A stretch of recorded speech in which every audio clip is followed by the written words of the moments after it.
SIR-ൽ 19 ലക്ഷത്തിലധികം പേർ ഹിയറിംഗിന് ഹാജരാകണമെന്ന് തെരഞ്ഞെടുപ്പ് കമ്മീഷൻ. ഇവരുടെ പൂർണ്ണ വിവരം പ്രസിദ്ധീകരിക്കണമെന്ന് മുഖ്യ തെരഞ്ഞെടുപ്പ് ഓഫീസർ വിളിച്ചു ചേർത്ത യോഗത്തിൽ രാഷ്ട്രീയ പാർട്ടികൾ ആവശ്യപ്പെട്ടു. വോട്ടർ പട്ടിക തീവ്ര പരിഷ്കരണത്തിൽ പ്രക്ഷോഭത്തിലേക്ക് പോകേണ്ട സാഹചര്യമാണെന്ന് മുസ്ലിം ലീഗ് പറഞ്ഞു. ജില്ല തിരിച്ചാണ് ഹിയറിംഗിന് ഹാജരാകേണ്ടവരുടെ കണക്ക് കമ്മീഷൻ പുറത്തുവിട്ടത്.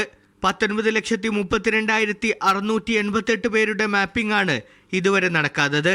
ഏറ്റവും കൂടുതൽ ആളുകളെ മാപ്പിംഗ് ചെയ്യാനുള്ളത് തിരുവനന്തപുരത്തും കുറവ് വയനാടുമാണ്. ഹിയറിംഗ് നടപടി പുരോഗമിക്കുകയാണെന്നും ഇതിനോടകം 18,915 വോട്ടർമാർക്ക് നോട്ടീസ് നൽകിയെന്നും മുഖ്യ തെരഞ്ഞെടുപ്പ് ഓഫീസർ അറിയിച്ചു. മാപ്പിംഗ് ചെയ്യാത്ത 5 ലക്ഷത്തിലധികം പേരുടെ രേഖകൾ ഇതിനകം BLOമാർ മുഖേന തെരഞ്ഞെടുപ്പ് കമ്മീഷന് മുന്നിലെത്തിയിട്ടുണ്ട്. ഇങ്ങനെ രേഖകൾ സമർപ്പിച്ചവർക്ക് ഹിയറിംഗ് വേണോ എന്നത് ERമാരായിരിക്കും തീരുമാനിക്കുക. ഹിയറിംഗ് പൂർണ്ണമായും ഒഴിവാക്കണമെന്നാവശ്യപ്പെട്ട് കോൺഗ്രസ് മുഖ്യ തെരഞ്ഞെടുപ്പ് ഓഫീസർക്ക് കത്ത് നൽകി.